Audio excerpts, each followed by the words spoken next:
All right. First and foremost, thank y'all very much for coming out and supporting. Follow us on Straight Game Podcast on all of the social media outlets. Please support and subscribe. Let's get to it. Mike, it's your first year at Sac State as a head coach. Talk to me. How is this first season going? It's rough right now. Rough, all right. I mean, our record's not that great, but, my thing is to, kind of make it a process. As far as getting these kids to learn the right way to play basketball, play together, have a team concept, and, kind of change their thinking about how they think about basketball. I mean, we have so many injuries right now. We have all guards right now. So we got 8 players that are on the roster that aren't hurt, and they're all guards. Wow. So Brad is helping you out.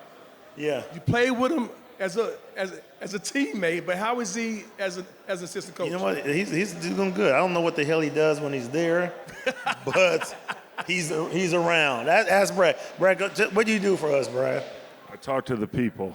You talk to the people. See what I'm saying? We ain't got many bigs, so there's not a lot to do. He's right about that. Yeah. Is it a lot of difference between playing with him as a point guard? Because point guards are known to be head coaches on the court. Do you see the similarities between Mike playing and now Mike coaching? Oh, yeah, most definitely. It's like there's certain things that we did when we play. We talk about basketball IQ all the time. Like, we just knew how to do stuff, and they might not do it right. And I'll be like, man, I should say something. And then he stands up and is like, whoa. Yeah. You guys are doing this all wrong. And it's like, it's been funny to see how many times I'm sitting there, as advisor and be like, man, he needs to say something. And I go up sometimes, but a lot of times he already gets down, looks up, is like, oh shit, like I gotta say something now. And I'm like, so that kind of bond happens a lot. These kids now aren't like how we used to be. What do you mean? As far as like the mental state, kids are getting paid now. So it's like a different mentality. Me coming up, I had nothing. So my thought process was different as far as wanting to get where I need to go. Yeah. You see a lot of kids in college now, even in football, that are staying back in college if they're not going to go the first round. See, a lot of quarterbacks this year are doing that. Like as far as, getting $5 to $9 million to stay in college another year, they're asking for another years. It used to be like, I can't wait to get out of here so I could go play, do a dream of mine. So now everybody's getting paid now, so it's kind of like takes the hunger out of everybody. And that, Ty, that's the difference right there, is we were talking about that behind the curtain, it's the difference from being hungry and starving. If you hungry, you might pass on something like, I'm cool, I don't really want that. But if you starving, you need everything. And I don't think these kids are starving for the knowledge of the game, one, and then on top of that, starving to be the best and striving to be the best version of themselves. So at times, because of NIL money, they don't really have that same strive and drive that we had when we were coming up. And I think that that's part of it as well. I think if I would have been getting paid in school, I probably would have never made it. You said if you would have gotten paid as... Yeah, I don't know why you keep saying... Time out. No. He went to Arizona State. He went Arizona, I don't know about you two. He went to Arizona, right? And you going to tell me he was McDonald's All-American. He didn't... Thank you, Brad. Thank you. Bradley. I wish. He was getting some paper. He got free meals. He was getting paid. He keep on acting like he wasn't getting no money. Was he hungry or starving in college? I was starving. That's what he wasn't. He wasn't hungry because he getting free food, probably. So look, he wasn't starving. When you have some parents that don't make a lot of money, you get Pell Grant. See, there go. You get Pell Grant. Pell Grant is for the guys that each semester, your parents, they look at what your parents make. Yeah, you could work that out. Huh? Everybody could work that out. The Pell Grant situation. No, the Pell Grant, you get $5,000 a semester. Yeah, but you could work that out. You could have somebody show that you making that money and you get the Pell Grant, got your paper in your pocket. They was working that out for you. I don't know why you keep saying that you wasn't getting paid at Arizona. I know y'all was. I did not get $1. Can't have 12 NBA players on a roster and not nobody getting paid. Is the statute of limitations gone, or is still... He ain't gonna say nothing, but I know. Look, I've been around Eddie for, 27 years, 30 years almost. If we were behind closed doors, I'd be like, yeah, you know what? I do not. I never said to him Never once. said it. All right, Mike. Close to the vest. I feel you. Mike don't be snitching. So, hey, let's talk about the Kings. Did you guys think the Kings would be, I don't want to say bad, but Doo-doo? challenged? Oh, chill out. Challenged right now, as challenged as they are right now? I like how you guys look at me because I live here. I got the most Kings gear out of anybody. Challenge would be a good word with roster. Yeah. You know, and, you know, obviously with Scott Perry coming in, I talked with him, and obviously we all know Doug up here, and it was going to be a challenging year. They've done, you know, there's going to be changes, that's for sure, which is a good thing. They need to retool, not just stay in the same limbo that they stay in trying to make the play-in game. So I hope, and I think Scott's trying to, you know, the young guys are bringing energy. The way the three light the beam every time is kind of what OKC had. They started all being together. So it's a baby step, but, you know, I'm glad to see the young guys. DeRozan plays well with the young cats because they're just playing hard. Yeah. You know, like when Doug called them out, that changed it. You know, certain guys quit playing. And it was like, thank goodness they quit playing. The guy that I remember before they got Westbrook, I was like, they need Westbrook. I think it was a great pickup for him. Plays hard, you know. I mean, busts his ass every night. Even though he's known as one of the older guys now, he still plays like he's young. So We all know Doug, and we all are big fans of Doug. And Doug has a no-nonsense type of coaching style. Do you guys think that style will work with this generation of players? They got older guys, though. yeah, but I think You know? Doug. But still, though. Doug has the passion Doug has. Exactly. I think that helped them because, I mean, I seen Doug out there. I was watching it. I was doing a TV game, and he looked like he was about to go chase one of the players. Yeah. Like, I mean, if your coach will fight for you like that, I think a lot of the kids even nowadays will ride for you just off of that.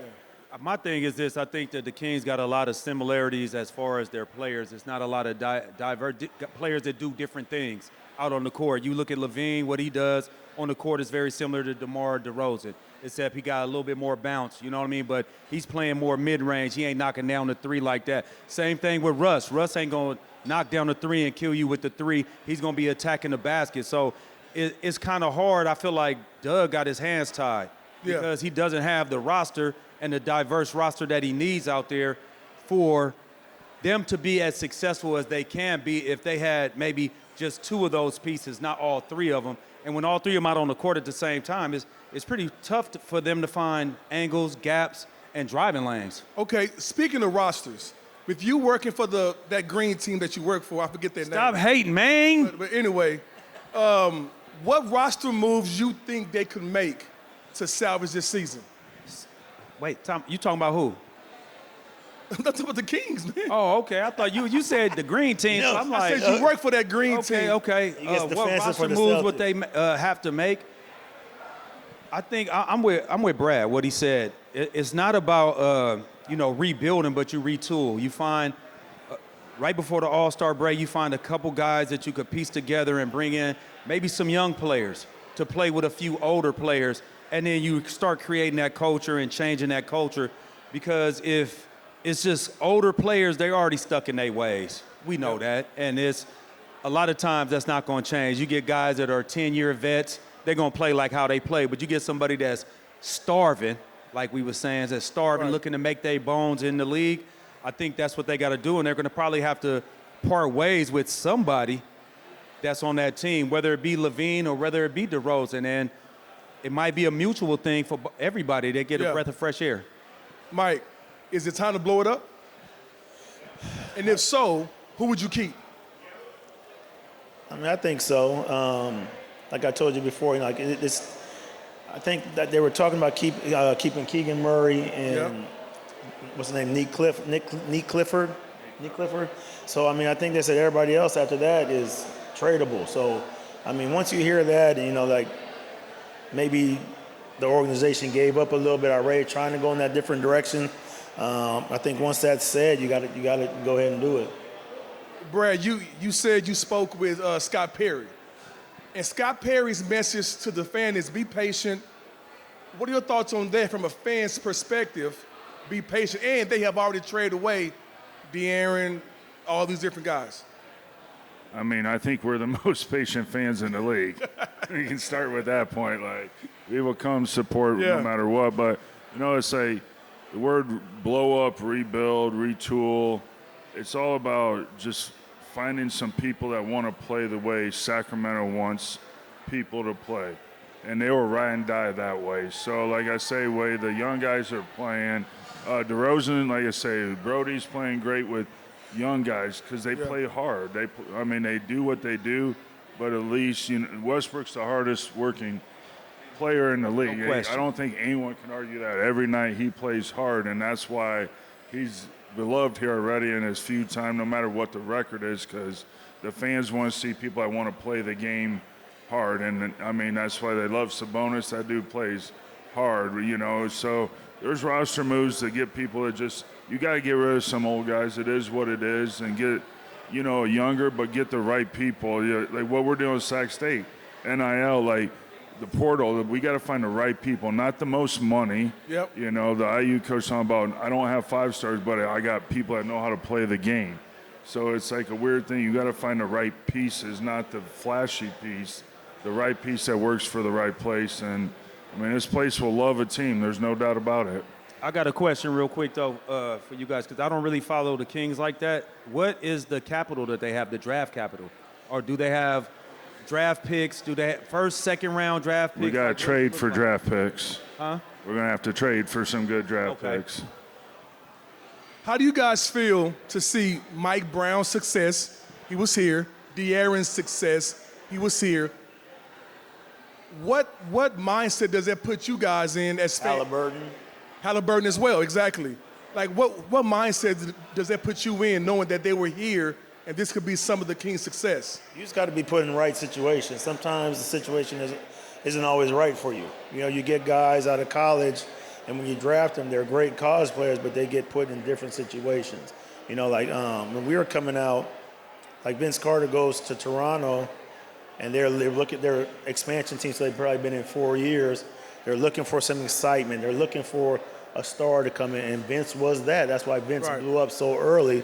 I ended up in Vancouver where, there was, back then basketball was played inside out. So we had Country Reeves and Sharif Abdur-Rahim. So I was third after that. So you throw the ball into Country, next time you throw it into Sharif, and hopefully they double team and it comes back out to you. So, you get put in situations. I think everybody looks like, oh, they traded this, they traded that. But, the situation wasn't right.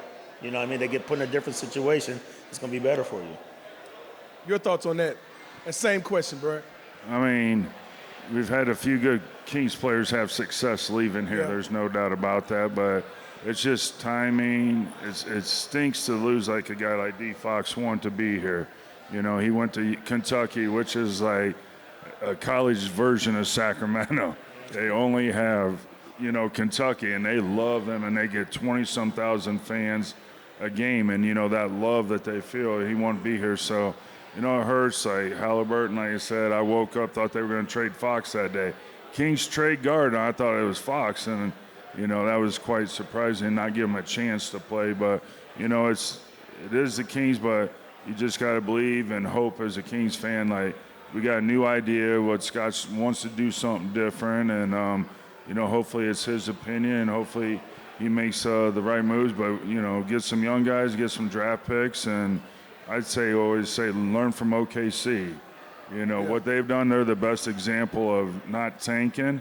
Those guys played hard as young. They just were bad. I've been on bad teams with good players, but we were all young. Yeah. They didn't know shite, So it's like, hopefully you can get that, energy and find the right pieces. Go ahead. I'm going to speak on the Mike Brown part of it. I think that what happened here in Sacramento was that message got tired. And sometimes that you need a new voice. And I think that's probably the reason. I'm not sure. Like I said, I'm not within the Kings organization, so I can't really speak. But from outside looking in, it looked like De'Aaron Fox was tired of hearing that message. What was that message that you referred to? Whatever it was. Like sometimes, a coach could come in and it's, oh man, we feeling good. We like this coach right now. Then it's the same stories over and over again. And you keep hearing this. And you're like, man, then he's doing stuff on the film session. Mike, you was there when we was in Miami, and Spo wasn't calling out certain guys. You know what I mean? He didn't call out D-Wade. He didn't call out LeBron. But he would call out Mike. Mike had short minutes compared to what they were doing, right? And so, like, that's the truth, right? Yeah. And so when you look at that right there, like that's not a dig. That's where you start losing guys in the locker room, and it could be just the smallest of things like that in the film session. And I think that's probably what happened with De'Aaron Fox, where he got disgruntled, didn't want to be here. I mean, it looks like he's happy where he's at right now. Got a young coach. Tax-free state. Huh?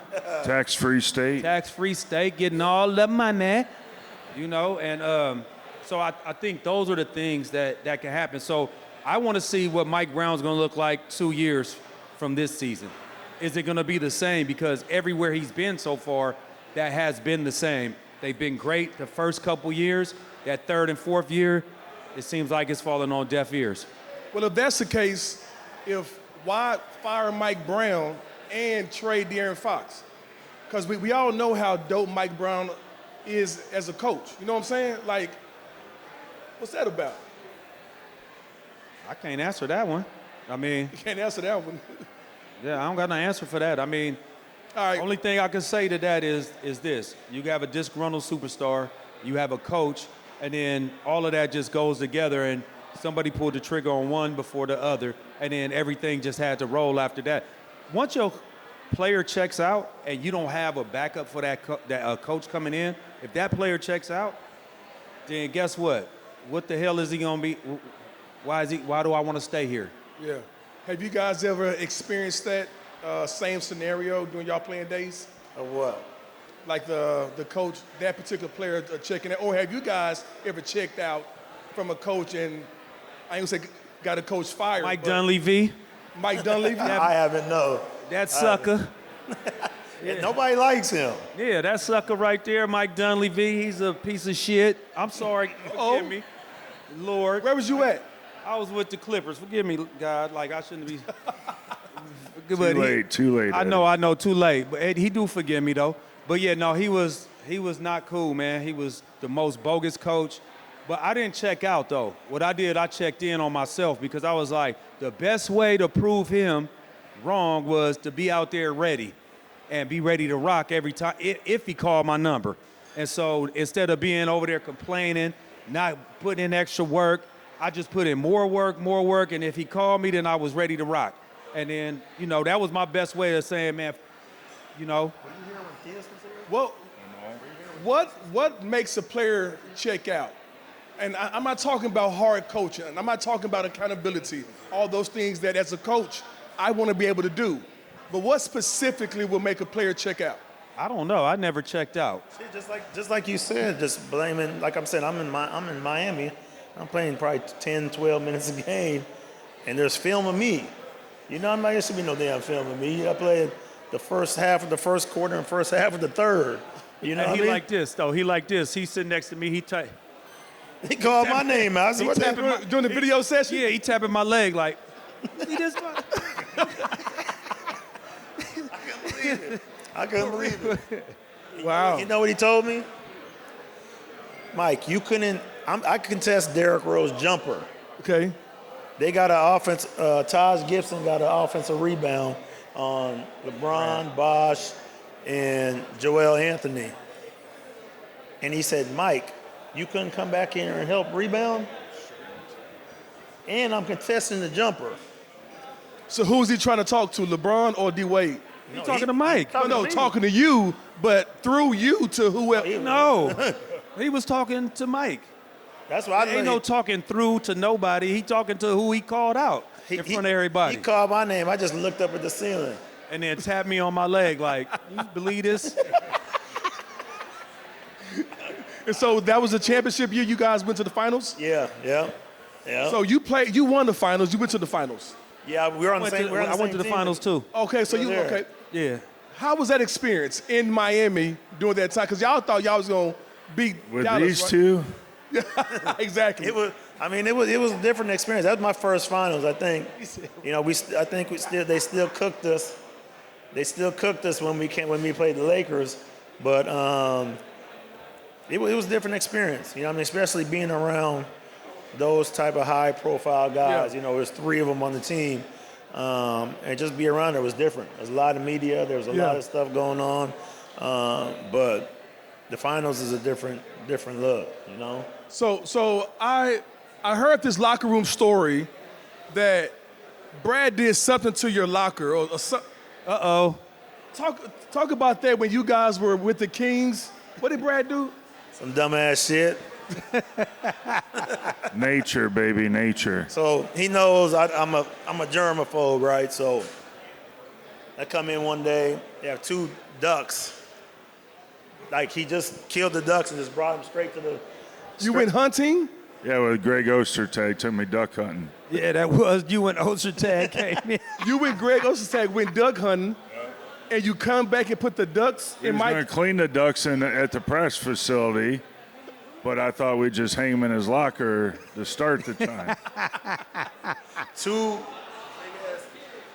Ducks? yes. Dead ducks. dripping blood. I put a Yes. towel down.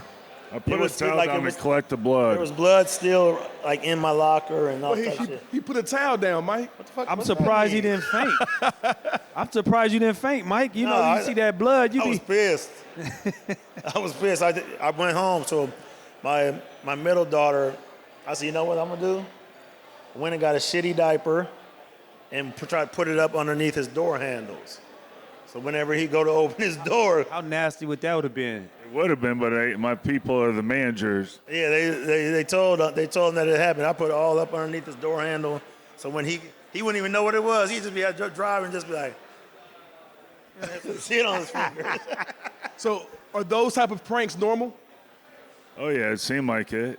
I was We trying had to fun. blend in perfect. We were a great team as far as like joke with people be able to handle those jokes, and we were just on each other all the time. You know who Vladi was big on that. Like I think Vladi was one of the best teammates I ever had because I play with a lot of people. Like if they don't play good, they don't score, they don't get their points, they're not the same person.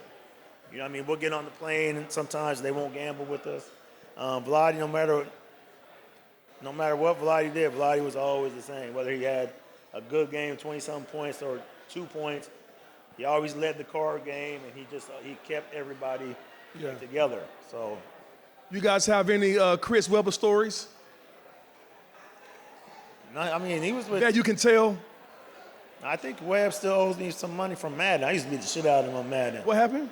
Because you get, like, he bet a lot of money on Madden, and if you get skunked, like 21-0, you got to owe double. Oh, yeah.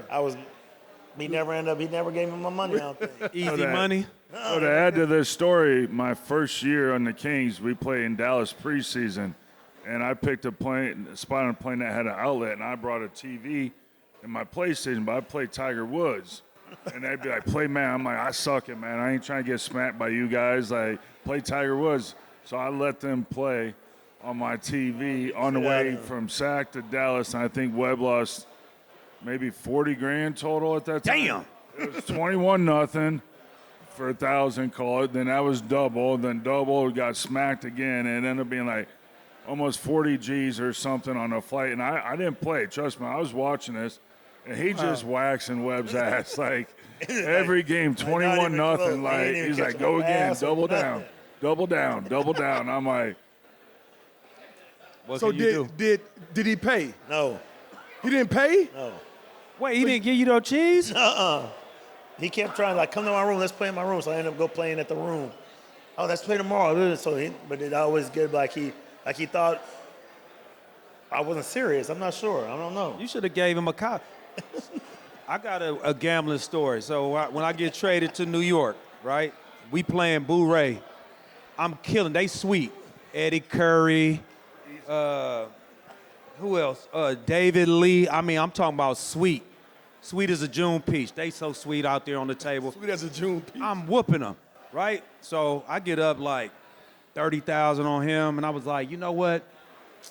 I ain't trying to get all your money, man. I'll cop you out. Give me 20 right now. They write that check quick. I'll leave that 10 out there. That's fine, because they'll come back tomorrow, and I'll get it again and do it over and over and over again. I was in New York for probably, since the All-Star break, the trade deadline, 2-3 months. I probably hit him for 100 and something. Damn. Blu-ray's a motherfucker too. Hey, that residual income on the plane. All three of us today, we were ahead. Yeah, we played. That was a dangerous game on the between. plane. Yeah, for sure. We played in between too. You ever played in between? Yeah. But we'd have everybody there. Remember we had Kevin Martin one time. We'd play us four on the table. He was sweet. It was huh? us two and Ron Artest, and we get someone else. And one time Kevin wanted to play, and he set the row behind us, the table. And we hadn't even taken off yet, and he lost like 5-6 G's. And he's like, I ain't fucking with you guys at all. He's like, I'm done. Like, he was just betting like this, and it's like, you lost, pay. It was Blu-ray. He got Crazy. doubled. Like, we didn't even take off. That was the only time he ever played cards with us. We had fun, man. Great. So this next segment is called Overreactions. Overreactions is brought to you by Sky River Casino. For those who live by for the bold takes and the heated debates, hang out at 32 Bruce Street, your high-energy game day destination where you can enjoy stadium-style bites and craft beers while keeping the fiery conversation going long after the word is spoken.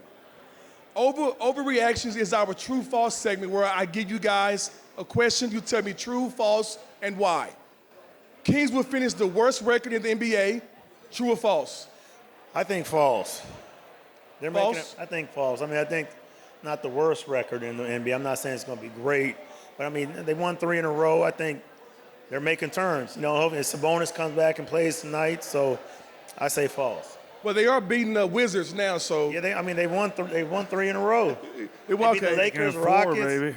Lakers, Yeah. Rockets, and The Knicks. Pelicans is weak too. Pelicans are definitely weak. Yeah. What you guys think? Zion one Big Mac away from being hurt, you know. Who is? Zion one Big Mac away from being hurt again. Facts. No, it's false. False. False. Brad, False. Levine and DeRozan will end the season in sack. True or false? What now? Levine and DeRozan will end the season in sack. False. False. False. What you think? They will end the season in sack. Yeah. I would say false. False? Yeah. False. They gonna get traded, both of them? I know one I want. Yeah, I think one of them. You got to get some capital for them.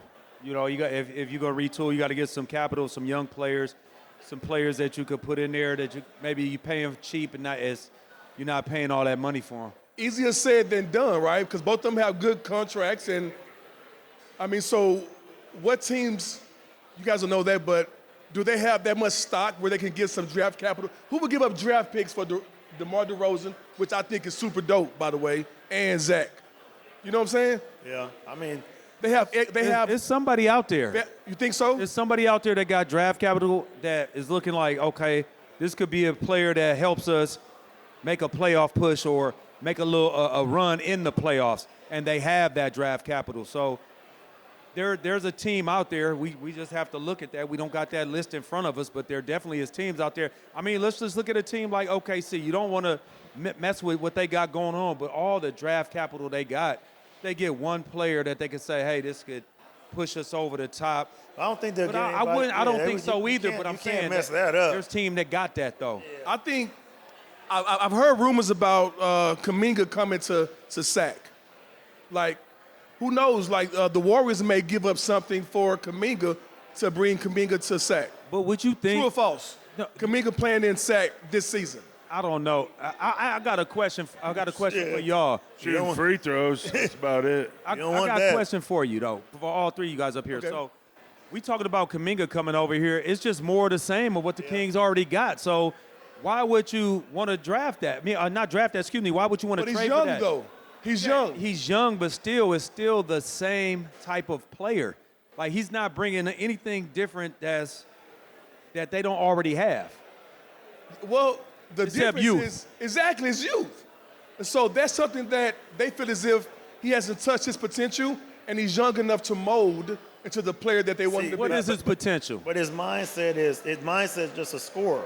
I agree. You know what I mean? So I I agree. don't think that you could change. I think that's why he's just disgruntled over there right now, because the way he wants to play. Cake man. Hey, he needs a lava cake. That's Cake Man That right guy there. walking right there needs a lava cake and a banana. He loves lava cake. Domantas Sabonis will retire with the Kings. False. False. was that?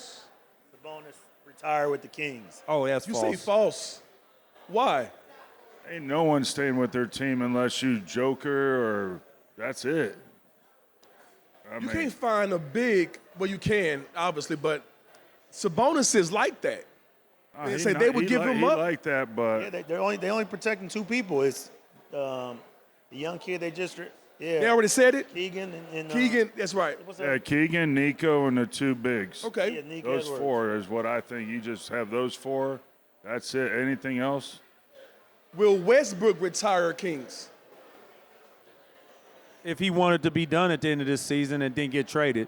And I wouldn't trade him because, number one, he played extremely hard. I think the other thing, Brad, you said that, how hard he plays. I understand that. And number two is the fact if you do bring some young players in, I think he'll be a good mentor for them. Show Yeah. what everyday work looks like, you know. And so I think he could do that. He could retire if he wanted to. If he wants to, he knows how to be a vet. Exactly. The right way, like a true vet, take care of all the people, you know. So if he wants to, I think he could play here 2-3 more years. Honestly, I feel like they keep signing him.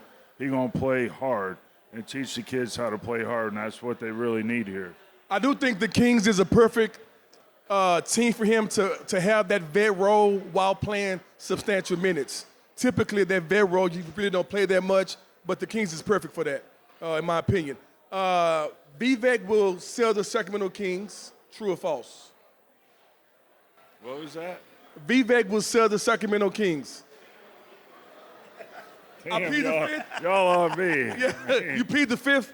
That's cool. I mean, I'm leaning towards he might nowadays, just all the heat, but I don't know. I mean, he saved the team at least, so we'll see.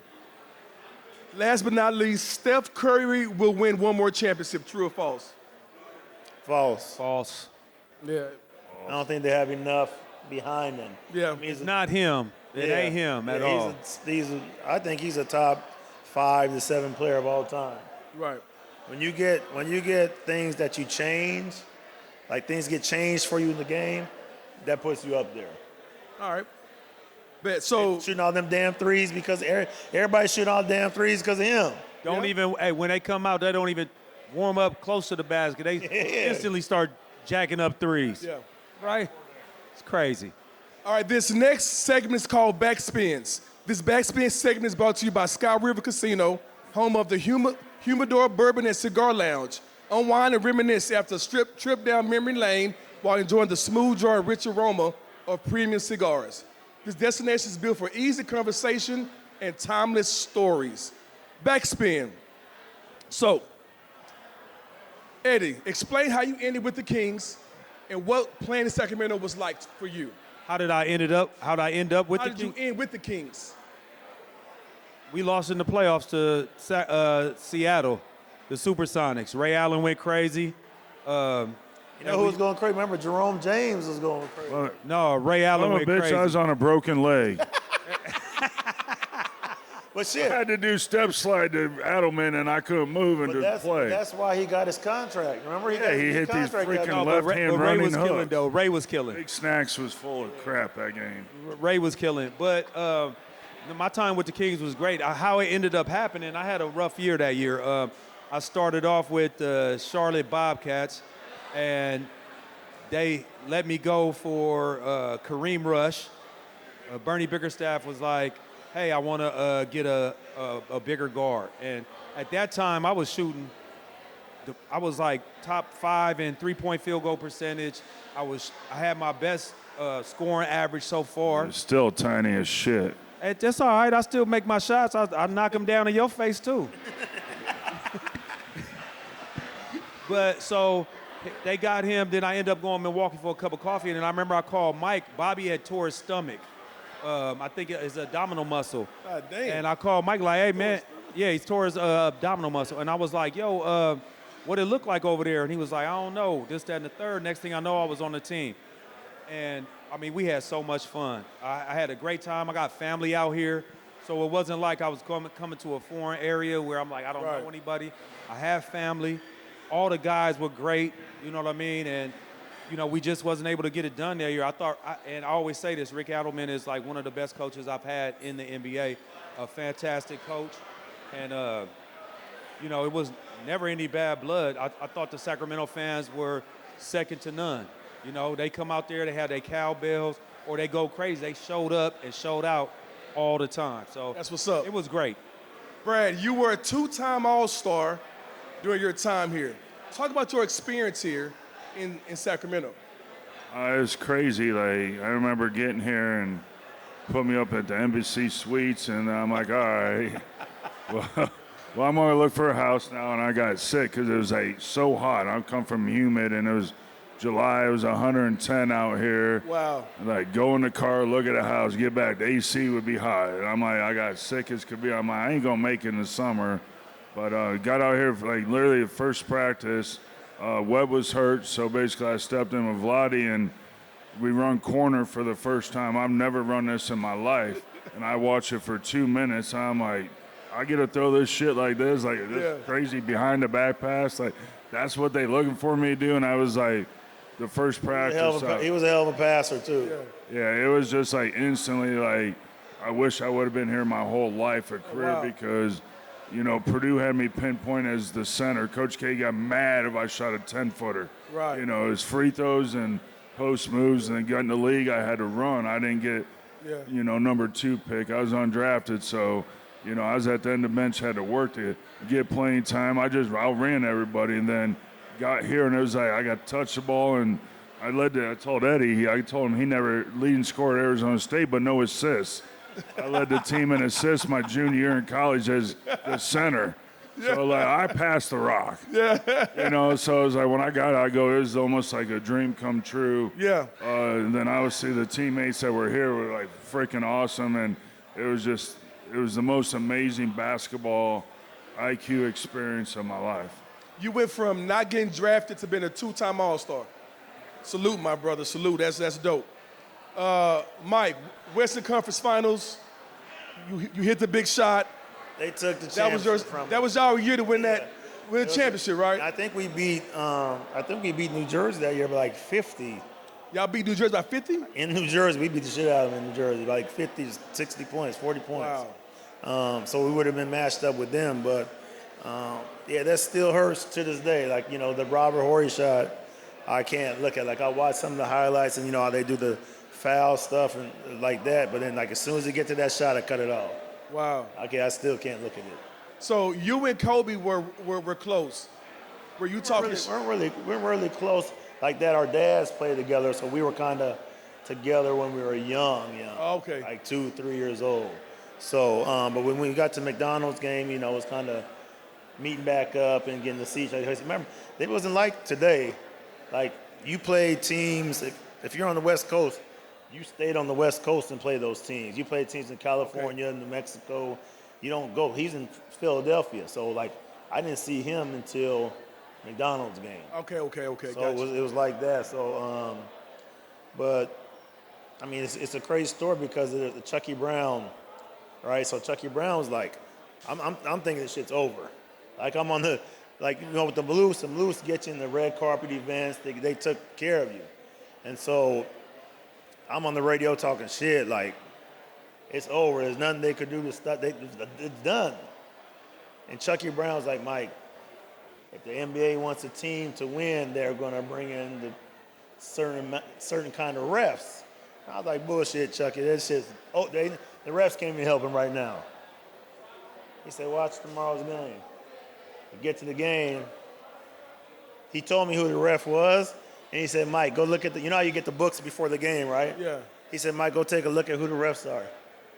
He told you before you guys saw before. which referees was going to be refereeing the game. Mm-hmm. And he was right. Mm-hmm. So what are you saying? Chucky, and you remember, that was Chucky's like 14, 15 season. So he already knew. Yeah, so Chucky's the reason I had to wear 40. He was a vet my rookie year in Charlotte. Oh, he was? Took number 52. Chucky was great, man. But he told me, he's like, Mike, go take a look at the paper. And that, who he said was reffing the game. Wow. So basically, what are you implying? He's saying that they cheated him. Oh, it's okay. All right. I'm just making sure. I'm sitting there watching that game, and I'm with the Pacers. Then everyone thinks I'm Scott Pollard, and I was on that team. But just to clarify, once again, I did not have a heart transplant, And I have long hair now. I'm Brad Miller, not Scott Pollard. Scott Pollard lives in Indiana. I live out here. So But they thought you were Scott I Pollard? remember watching that game, and I'm like, they were getting screwed over so bad. Like, I was so annoyed watching that game as a fan, as an NBA player. Like, this is horseshit. We were up. Like, it's not we were even up right. 20 going into the fourth quarter, and we ran. So the first play of the fourth quarter, we run a brush screen off Scott because Scott's going to go set a down screen for Peja, and they called a moving screen on Scott to start the fourth quarter. Wow. It went downhill from that. They said, the referee said, welcome to the stripping business, partner. Tripping game, play. We were up 20. Wow. So this next segment is called Trade Disasters. Trade Disasters is brought to you by Sky River Casino, featuring 18 elevated restaurants, bars, and lounge destinations for every kind of fan. Whether you're celebrating the win or unpacking a franchise-altering mistake, there's a seat and a plate waiting for you just beyond 32 brews. Mike, trade. What's your biggest trade you've been a part of? I know from Vancouver, but which one of your trade scenarios really surprised you? Surprised me? I got surprised twice actually. When they traded me from here to Atlanta, that one was surprising because I was supposed to go to Cleveland. So with LeBron? Yeah, so it was supposed to be 2 years. Like 2 years they were going to trade me. It was supposed to be Cleveland. Up until the day, boom, it didn't happen. Right up to the day.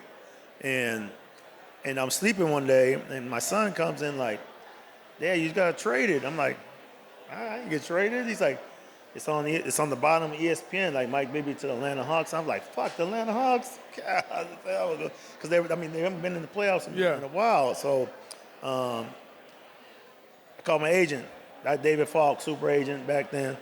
And I was like, David, they just traded me. He's like, no, Mike, just wait and see. You got to wait till after. I said, David, that shit is on the underneath ESPN. Right. And the GM or the owner was his good buddy. Because they never told him trades because David would block them. Like if he didn't want me in that place, he'll block the trade and it would happen. So that one was surprising. And then the Wizards, I got traded to the Wizards. And that's when I ended up going to Miami that year. But I'm in Phoenix.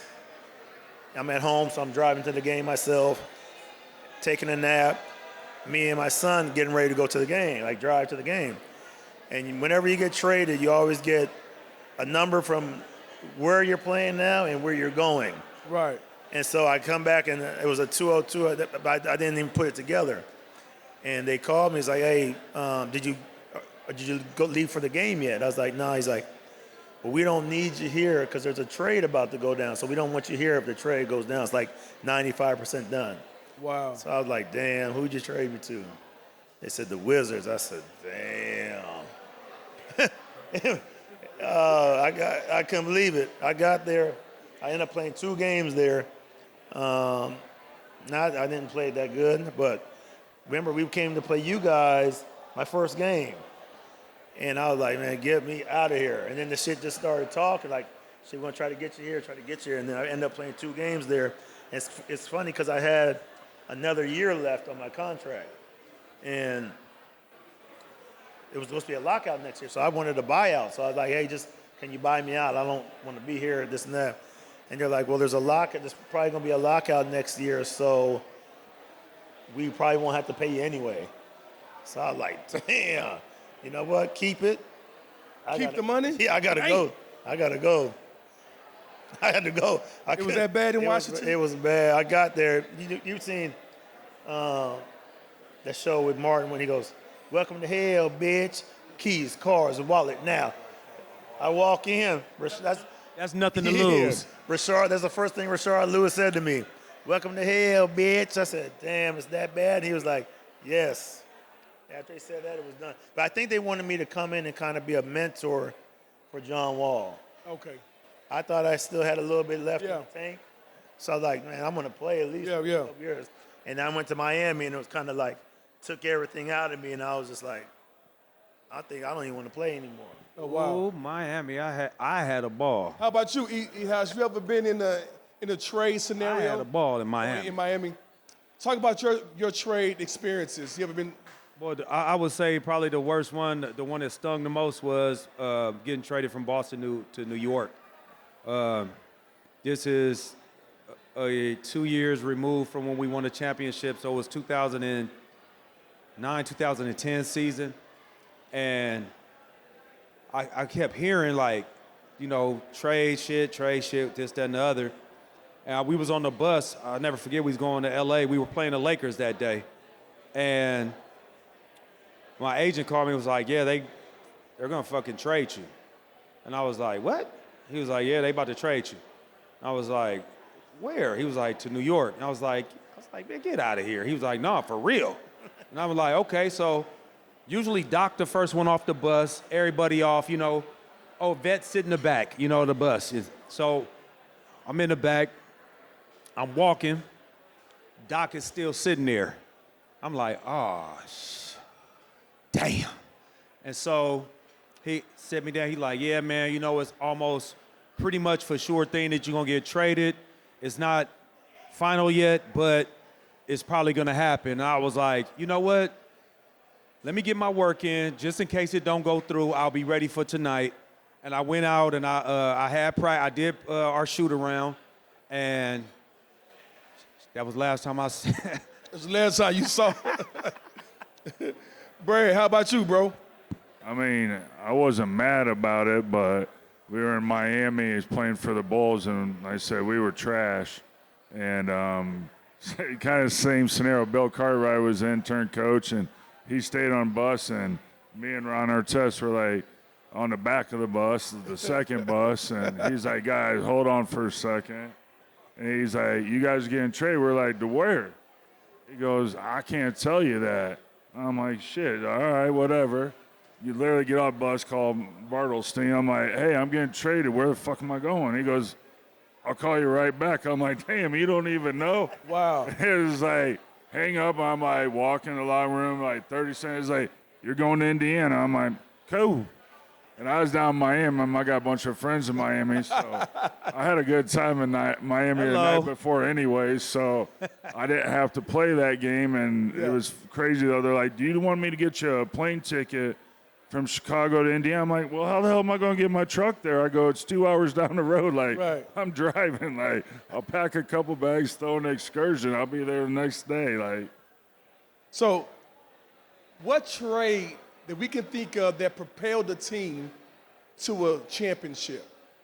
I got one in particular that I can remember, but what trade in history propelled the team to a championship? You got two, Rasheed to Detroit. Rasheed to Detroit. Yep. Kawhi to Toronto. And KG to Boston, right? And Ray Allen. And Ray, yeah. That was two, that's why. And they did it in summer. Double. I was talking about trade Hey, deadline. Kevin Trade McHale was looking out for us, man. Yeah. Kevin McHale was looking out. Can you think of any, Mike? What trade set a franchise back years? C. Webb for Kenny. C. Will for who? Kenny Thomas. I love Kenny, but damn. That's what they traded. It was Brian Skinner, Kenny Thomas, and Corliss Williamson. Yeah. Matt Barnes and Webb. Yeah, on the flight to Dallas. Yep. On the truck. But Mike, when they traded you, the franchise folded in Vancouver. No, they were moving anyway. Okay. They were going to move. But I was kind of petitioning, like, we need to set up a petition. We need to get it. I mean, there was about 4,000 people at our games, like 5,000 people coming to the games. We weren't winning, though, so it's understandable. Mike didn't want to pay them Canadian taxes anymore either. Facts. That was the worst because you had to go through customs every time. Yeah. Did you have a choice, or could you have stayed in college one more year to not go to Vancouver, or did you think you was going somewhere else? Why would he have done that? He was the number 2 overall pick. Why There would ain't you? no money in there. You got to It was supposed go. to be the Clippers. The Clippers. Quote unquote, right? Go for number 1 next? Yeah. It was supposed to be. I still remember number 2 pick better than The Clippers Olakandi. told you was gonna go number one. I only worked out for the Clippers. They had the number 1 pick. You had one workout. It was with the Clippers coming Yeah, out. so the Clippers, it was between me and Oliver Candy. They wow. ended up- Oh, not Candyman. Candy man. ended up picking him. So it was like, had a great workout for them, And my agent was like, "You're not working out for anybody else." So I was like, "Shit, okay. I don't know how this shit goes anyway." But then we're there. We get to the draft. We're at the draft. The draft is in Vancouver. Oh. So we're there, and we're sitting in the green room, and he's like, "They still don't know yet. They still don't know yet."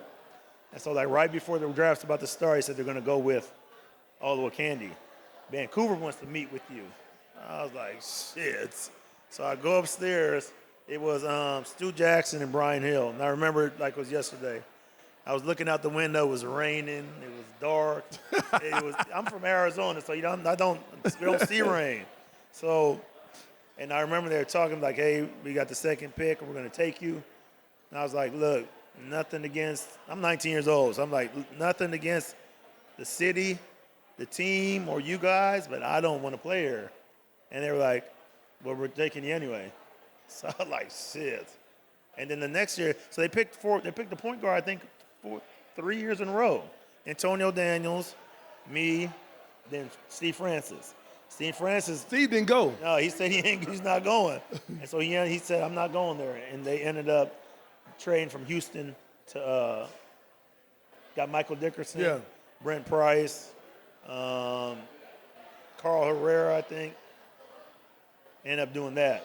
I tell you this, you go into Lids right now, I think that Vancouver Grizzlies, Mike Bibby is one of the coldest jerseys And the crazy thing, ever. The crazy thing is, that used to be the ugliest fucking uniform in the league. Like we hated wearing it. Really? Hated wearing it. Like That teal? They made fun of them. That Hated used to look weak out there. Yeah, they don't like that. We had the worst. That was considered one of the worst uniforms in the league. Did you get some Vancouver Jordan PEs made for you? Yep. Oh, that's dope. I was there for 3 years. I still got some of them that they made for me. So yeah. Mike, I'm gonna tell you what, it was better off going to Vancouver than the Clippers. I promise. No, and everything happens for a reason. Bullshit.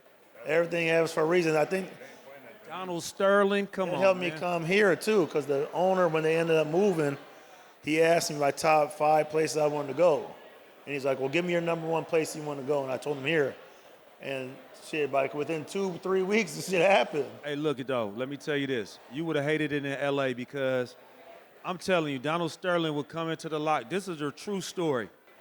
We finished playing. He come in the locker room with an entourage. It's probably 8-9 people with him.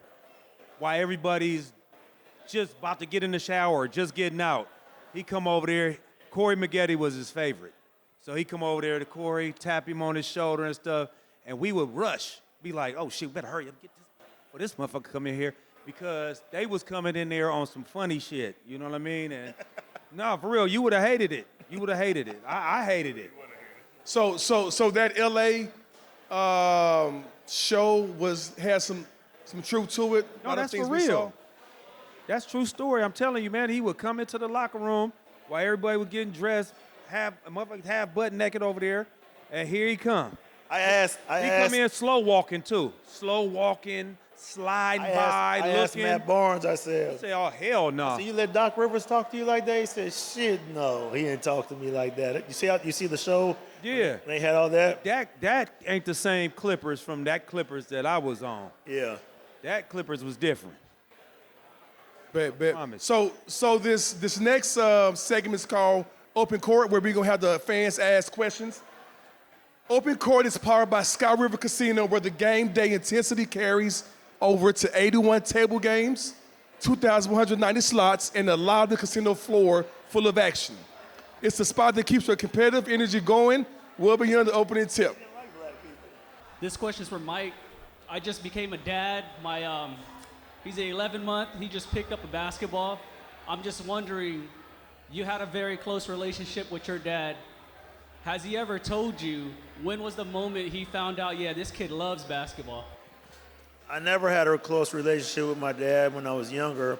I do now, so we kind of reconcile that. But it was just I grew up around it. No one had to tell him. He was a professional basketball player, so most kids want to be like their dad. And I always had a ball in my hand, so I think he knew I was going to play basketball. Can I ask you one more question? Yeah. I always said, hey, Bibby deserves royalty from Jordan. I got to know your favorite pair of Jordans to play in and your favorite pair to just rock. Favorite to play in is probably the 11s. I like the 11s. And the patent leather ones, like the ones that my favorite to play in was maybe my 13s or my 9s. Oh, yeah. Probably my 13 or 9s. I'd probably have to go with 13s. Thank you. Yep. Brad, Eddie, you guys do your thing, man. We love you here in Sacktown. You guys are legends. Right on. Appreciate it, brother. Thank you. Andre Woolridge here. I used to kill Brad in college. University Killed of our Iowa. We used Killed to our kill guards. Our guards got killed. Okay, and I led the Big Ten in scoring and assists. Yeah, that was the guards. Anyway, for my guards, do you feel like the hybrid guard is hurting the game?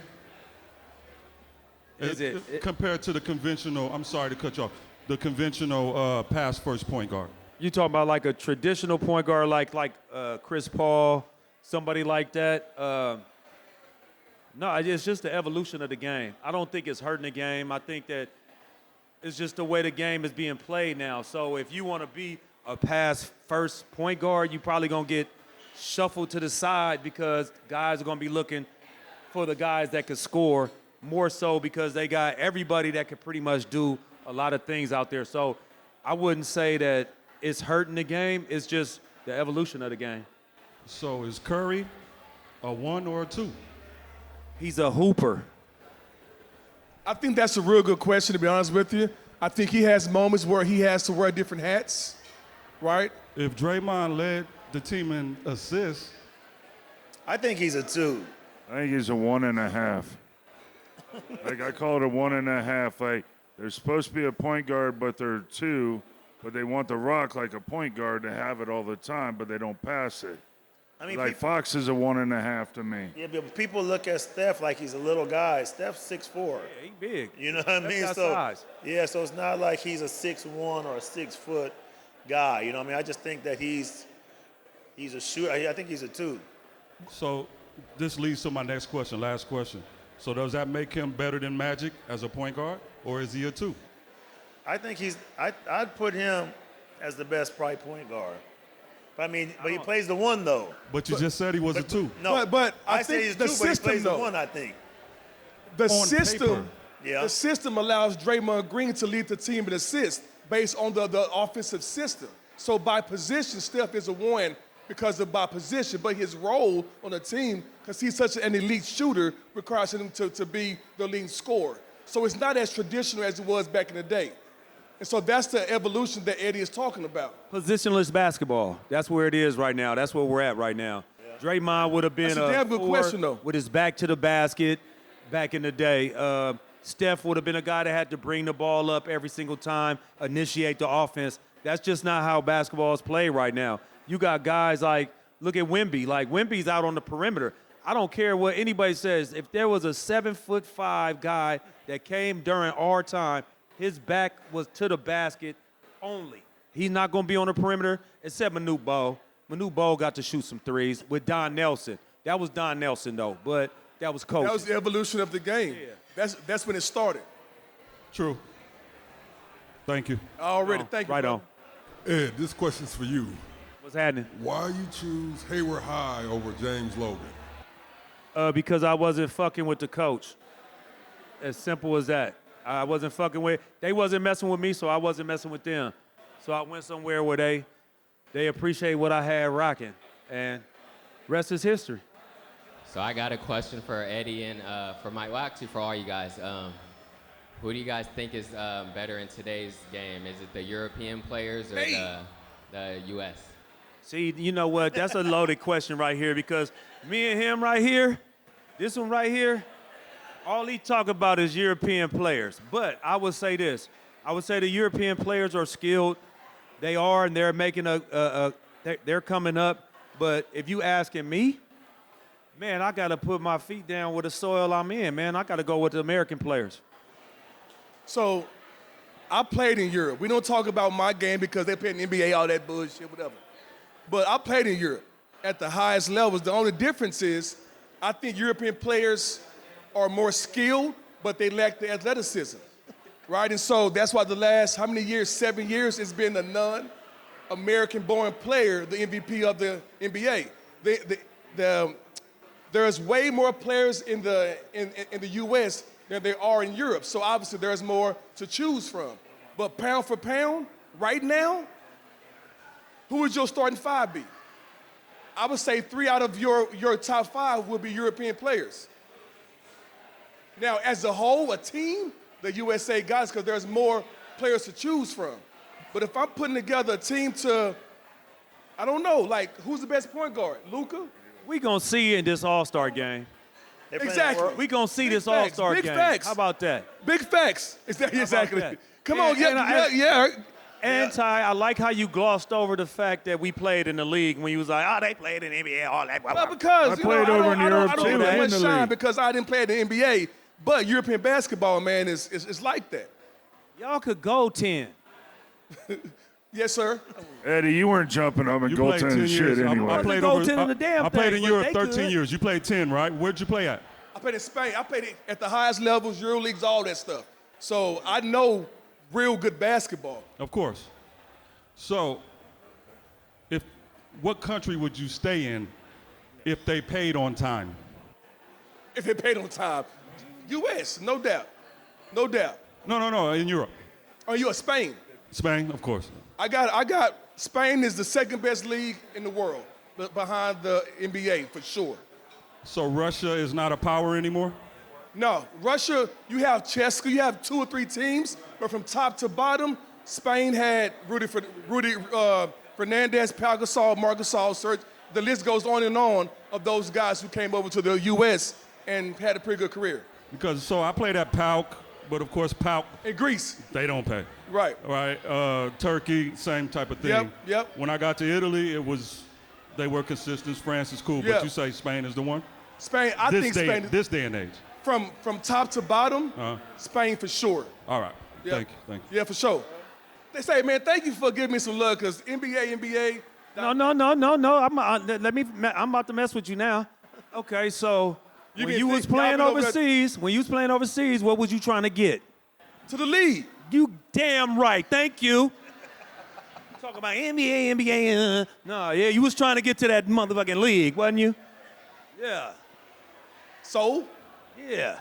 They like to argue like brothers. Yeah. So we go back and forth all the time. He's always popping his collar about the Celtics. Because I'm a player. You and all understand that me? type of stuff. Oaktown, ...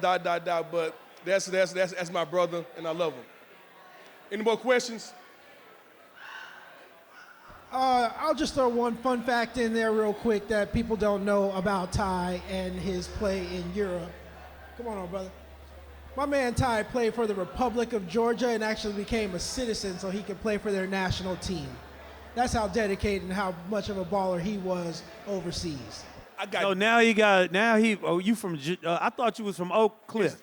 Oak Cliff, that's where I'm from. Now you but from Georgia. I did get naturalized to play for the country. Now you Thank from the Kasim, my Republic boy. of Georgia. Don. I just want to say, what's up, man? What's up, Ed? That's happening? my old school partner. But I want to ask, so, Ed, you got 3 boys, right? Yeah. And so, Mike Bibby, you the uncle, right? So Yeah, I'm the uncle. Are they listening like how we used to listen when we was younger? No. Or they think they know Jalen. everything? I mean, the Great older, question. I would say my oldest son listen. The 2 young ones, They don't listen? good luck. Oh, okay. Nope. Now, Eddie does have not two twins, but a set of twins that are 5-star athletes right now in high school. But they The don't ones listen. that don't listen. They don't listen to you, No, they don't listen to me or him. and they You would think 5-star they got the game. You got all kind of game you're gonna be getting that you would never have. Yeah. But they don't listen. My oldest do though. My oldest son, he listens. And he was also a hell of a player too, or is a hell of a player. Yeah. He with he in the G League right now with the San Diego Clippers. Already. The kids, they catch you. The kids, they like my son, his son. They called us like they were around when we were playing, but as they got older, they caught kind of the tail end. So like he always brings up when I was on the Knicks. Like, look, he brought up my stats. I'm like, where's he damn. But he don't talk about Arizona or Sacramento. He said he watches those highlights all the time, but he makes fun of me when I was on the Knicks. Right. I told him, you can't make fun of me. I didn't really want to play. Right.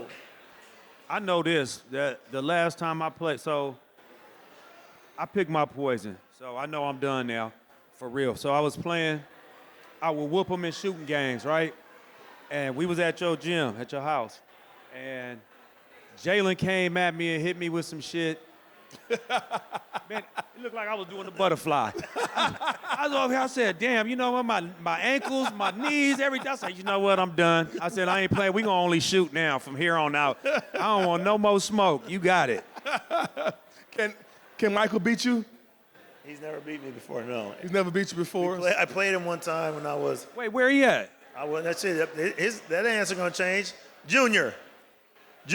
Michael Dane. I'm going to chase him around with a dead duck again. Where's Michael Dane at? He's right there, see him? He's on his phone, tweeting Hey, and twat. Michael, can you beat your dad right now in hoop? Can you beat your dad in hoop right now? Oh, I'm asking you. That's why I'm asking the question. You can't ask me the question. I'm almost 50 years old. Yes. I ain't playing. He still So you plays. gonna make an executive decision just like I do? Like, you know what? I'm cool. Last time I played him, I think he was like 14, and I was like, he was still bully him. But he was working out, right? So I was like, I just opened one of my boxes, got on my Jordan box, put him out. He's in the gym, so I was like, you know what? That stunt?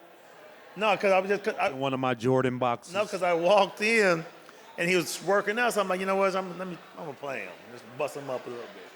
So he was out there, and it was like 9-0. I was like, shit, I'm gonna have to play. I can't let this little motherfucker beat me. I ended up beating him. I think, 11-9. His mom came in, was trying to ref, and that's a foul. I'm like, ain't no fouls out here. I was spinning on, boom, laying it up. You're like, no, he was fouling me, for sure. No, you was fouling. No, you was fouling. No fouls. That's why she came in there. No, you was hacking. She got the referee for him. I said, get out of here. He ain't getting no damn calls. You was fouling. I ended up beating him. That's the last time I played him. And I was like, I'm cool. So, on behalf of Straight Game Podcast, man, thank y'all so much from top to bottom. I want to thank the Sky River Casino. You guys opened up your arms. It's been an awesome experience. Look forward to doing it again. I'm Ty Ellis, Mike Bibby, Brad Miller, Eddie House. Thank y'all. Straight Game Podcast, we out. Thank you. Thanks for showing up.